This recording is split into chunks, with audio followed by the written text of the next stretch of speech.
Біліктілік арттырудың ұлттық орталығы өрлеу акционерлік қоғамы Қызылорда филиалы Қызылорда облысы бойынша педагогикалық қызметкерлердің біліктілігін арттыру институтының мұғалімнің кәсіби дамуын педагогикалық психологиялық қамтамасыз ету кафедрасының аға оқытушысы Таласбаева Гаухар Барақбайқызы.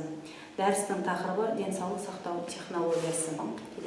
Денсаулық адамның ең ұзақ ғұмыры болған бойындағы әлеуметтік белсенділігі мен тиімділігі, еңбекке қабілеттілік дәрежесін, биологиялық, физиологиялық және психологиялық қызметін сақтау мен дамыту үрдісі болып табылады.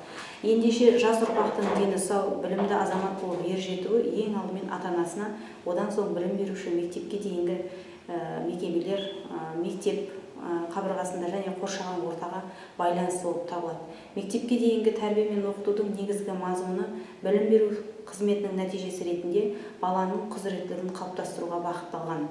Олай болса, денсаулық сақтау құзыреттілігі баланың физикалық денсаулығын ойлауға және тіршілік әрекетінің қауіпсіздік ережесін сақтауға, қозғалыс дағдыларын меңгертуге, түрлі оқиғаларға қатысты өзінің эмоциялық күйін білдіре білуге, денсаулық сақтау негіздері мен жеке бас гигиенасының дағдыларын меңгеруге мүмкіндік береді.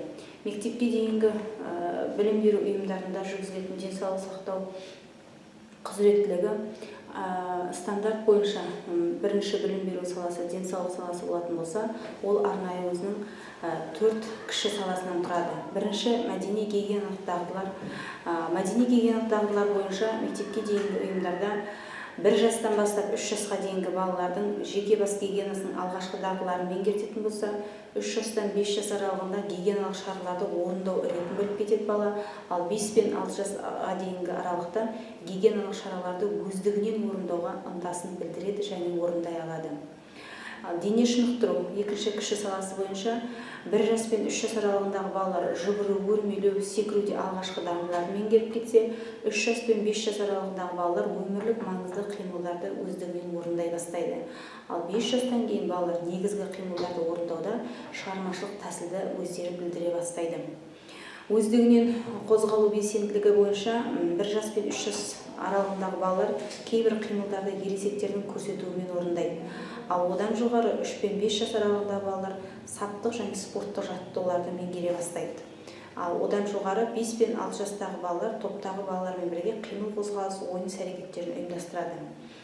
4-ші кіші саласы бойынша, яғни балалардың салауатты өмір салтына тәрбиелеуде 1 жас пен 3 жас аралығындағы балалар қауіпті жағдайда сақтық шынықтыру шараларын өткізуде өзінің оң эмоциясын білдіруді үйрене бастайды.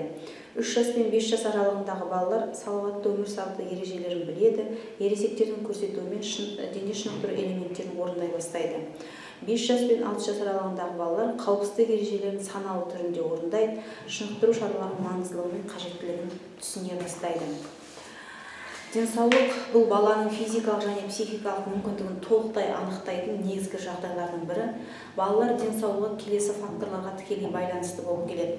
Бірінші, ата-ананың денсаулығына, экологияға, өмір сүру жағдайына, баланың мектепке дейінгі ұйым және отбасындағы тәрбиесіне байланысты.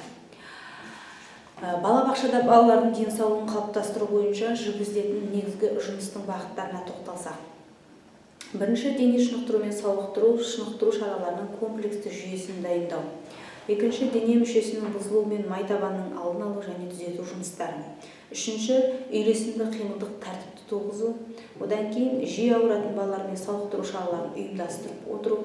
Бесінші, психологиялық қолайлы орта ұйымдастыра білу. Алтыншы, сауықтырудың әдеттен тыс әдістерін қолдану болып табылады. Шынықтырудың дәстүрлі формаларына келетін болсақ, ауаны тазартып тұру, су құю, даладағы қабылдау балаларды, күн сәулесімен шынықтырып отыру, жалпы және жартылай су процедураларын жүргізу, ылғалды сүртіну, аяққа денеге су құю, тұзды алаша жалаң аяқ жүру болып табылады. Яғни бұл балабақшада жүргізетін шынықтыру шараларының дәстүрлі формалары болып табылады. Баланың денсаулығын нығайтуды ұйымдастырудың дәстүрден тыс та формаларын жүзеге асыру әдістемесінің жаңашыл түрлерін атап айтсақ болады. Яғни емдік дене шынықтыру технологиясының формаларына келетін болсақ, мектепке дейінгі ұйымдарда дене шынықтыру сауықтыру жұмыстарын ұйымдастырудың қазіргі заманғы тәсілдері негізінен нақтыланған. Дегенмен кез келген жүйе жетілдірілмесе, жаңаланбаса, модернизацияланбаса, ұзақ әрі тиімді жұмыс жасамасы анық болып табылады.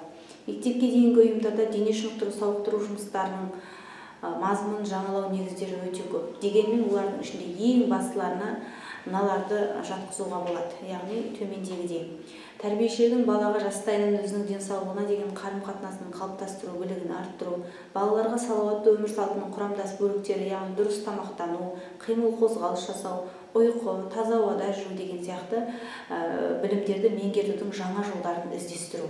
Осылайша мектеп жасына дейінгі балалардың дене шынықтыруға деген қызығушылығы арқылы салауатты өмірдегі біліктері мен дағдыларын, денсаулыққа деген қызығушылығын, мотивациясын қалыптастырудың, мектепке дейінгі балалардың денсаулыққа, салауатты өмір сүру салтына деген мақсатты қатынасы негіз болатын емдік жаттығулардың түрін жүргізу.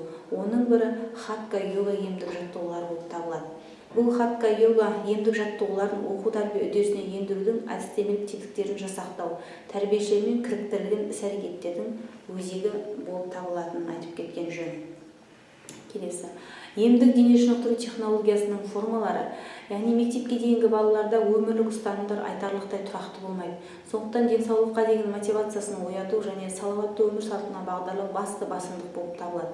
Денсаулықты нығайту және сақтаудың басты факторы дене шынықтыру үдерісіндегі жүйелі қимыл қозғалыстың белсенділігі жатады. Сондықтан әдіскер мен педагог тәрбиешінің мақсаты ортақ, яғни балада өзінің денсаулығы деген дұрыс әрі саналы қарым-қатынас қалыптастыру.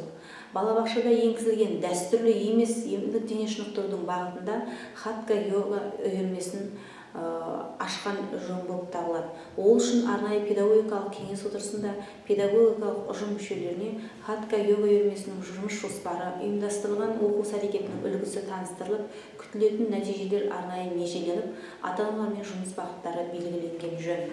Келесі: мұндағы мақсат мектепке дейінгі жастағы баланың жеке тұлға ерекшелігіне байланысты белсенді сауықтыру, дене бітімінің дұрыс қалыптасуына ықпал ету, ағзаның жұмыс істеу қабілетінің белсенділігін арттыру, балалардың қимыл әрекеттерін жетілдіре отырып, оның ағзасын суыққа төзімді болуға жаттықтыру, емдік профилактикалық сауықтыру жұмыстарын насихаттау, оған ата-аналарды қатыстыру, сауықтыру әдіс-тәсілдері бойынша балалар ауруларының төмендеуіне қол жеткізу.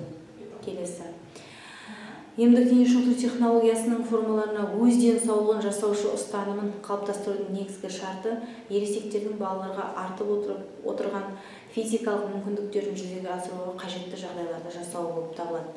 Сонымен балабақшадағы жоғарыда аталған жұмыстарды ұйымдастыру, жетілдіруде, оқу-тәрбие үдерісінде денсаулық білім беру саласы бойынша хатха-йога, гимнастика, рефлексотерапия, тағы басқа емдік жаттығулардың ендіру жобасы іске асырған жөн және оны арнайы жолға қойса, бірден-бір жақсы жетістікке жетуге болады. Балалар ауруларын төмендетуге мүмкіндіктер жасау үшін педагогтардың кәсіби шеберліктерін арттыру және ата-аналармен ынтымақтаса отырып шынықтыруды кешенді ұйымдастыруға болады. Осы бағытта ата-аналардан арнайы сауалнамалардың легі алынып, тәрбиешілер олармен жеке сұхбаттасып, келісімі алынады. Аталған бақылау парақтары әдістемелік кабинетте жинақталып жасақталады. Зерттеу объектісі болып табылатын хатха-йога элементтері бар гимнастикалар, рефлексотерапия бағдарламасы арнайы топтарда аптасына 2 рет өткізілген дұрыс. Сондықтан жоба қорғауда сіздің талқыға ұсынылатын дәлелдемелер екі тілде, қазақ тілінде, орыс тілінде, топтың оқыту тіліне қарай сай берілген жөн болып табылады. Келесі: баланың сауықтыру және аурудың алдын алу емдік жұмыстары. Ұйымдастырылған оқу іс-әрекеттер үстінде ақыл-ой шаршауын жою, яғни сергіту сәттері, құлақ шеттерін уқалау деген сияқты арнайы емдік жұмыстарды жүргізген дұрыс. Тыныс алу жаттығулары, шынықтыру шаралары, яғни жалаң аяқ жүру, кеңінен жуыну, ригалық әдістермен шынықтыру болып табылады. Сонымен қатар хатха-йога, ушу гимнастикасы, рефлексотерапия элементтері бар гимнастиканың түрлерін жүргізген, нүктелі және қарындас массажын жасау, жалпақ табандылықтың алдын алу кешендерін ұйымдастыруға, күн тәртібінде ұтымды қимыл қозғалыстар, серуендер ұйымдастыруға, оқу іс-әрекеттер үстінде көзге арналған жаттығулардың түрлерін немесе комплексті түрде жүргізуге, сымбаттың бұзылуына алдын алу кешені, яғни жастықсыз ұйықтау деген сияқты арнайы аурудың алдын алу емдік жұмыстарын жүргізген дұрыс. Келесі: осындай емдік жаттығуларды орындау барысында арнайы шараларын орындау кестесінде белгілеп қойған жөн. Мысалға алатын болсақ, жаттығу мен шынықтырудың түрлері. Таңертеңгілік жаттығу, орындалу уақыты ол таңертең. Нүктелі уқалау, қалам мен массаж, көбінесе оқу әрекет аясында, көзге арналған жаттығулардың легі, оны да оқу әрекет барысында, хатка йога элементтерімен жаттығу, қимыл қозғалыстан кейін жеңілдеу үшін ұйқыдан тұрған кезде, жалпақ табанды анықтау және алдын алу жаттығулар ұйқыдан кейін арнайы жүргізіледі. Сымбаттың бұзылуының алдын алу кешені жастықсыз ұйықтау немесе иықтан жоғары құлақтың астына төсеу болып табылады. Және сонымен қатар тыныс алу жаттығулары серуен кезде және балабақшада балалардың кез келген уақытында бұл жаттығулардың жүйесін жүргізуге болады екен. Әрі қарай қимылды белсенді ойындар көбінесе серуенде балалармен ашық алаңда ойнаған кезде пайдалануға болады. Тұзды кілемше үстімен жүру ұйқыдан тұрғанда жазғы сауықтыру шаралары бойынша жүргізуге болады.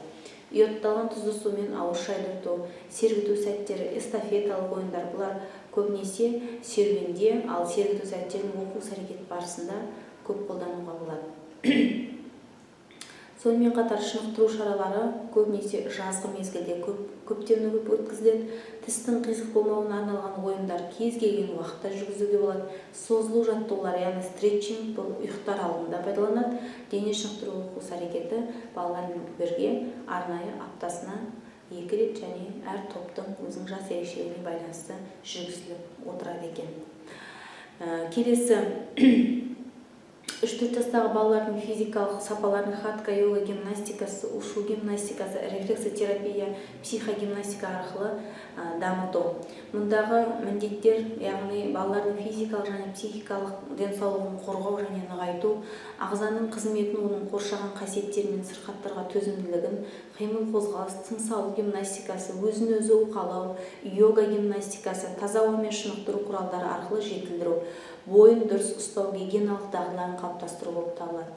Ал міндеттеріне білімділік жағынан балаларды физикалық сапалар, төзімділікке, тепе-теңдік, серпімділік күш ұғымдарымен таныстыру, баланың жеке бас ерекшеліктеріне сәйкес дене қозғалысы біліктермен дағдыларын қалыптастыру, көзқарасын кеңейту, баланың өзінің денесі туралы түсініктерін нақтылау, дене шынықтыруға құрметпен қарау, салауатты өмір салту әдеттерін қалыптастыруға арналған жағымды негіз жасау болып табылады.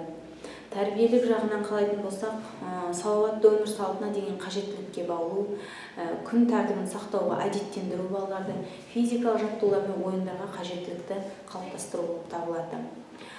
Бағдарлама 1 жылға есептелген және жүйелі сипатта жүргізуге болады. Оқу әрекеттері топтық әдіспен аптасына жас ерекшелігіне байланысты жүргізіліп отырады. Оқу әрекеті барысында балалармен алдын ала сұхбат және иллюстрациялармен танысу жүргізіледі. Яғни бұл жоғарыда айтып кеткен біздің хатка йога, рефлексотерапия, ушу гимнастикасы және психогимнастикаларды жүргізу барысында болып табылады.